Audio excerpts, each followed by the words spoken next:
The Putney Sculpture Trail is a unique collection of works by veteran British sculptor Alan Thornhill along Putney's Riverside from Leaders Gardens to Riverside Quarter.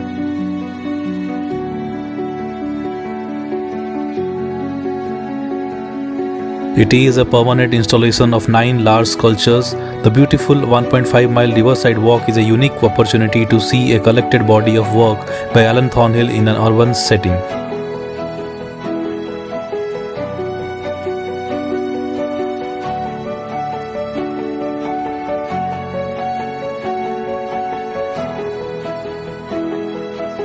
The trail was opened in September 2008 and was organised by Putney Town Centre in partnership with Wandsworth Council.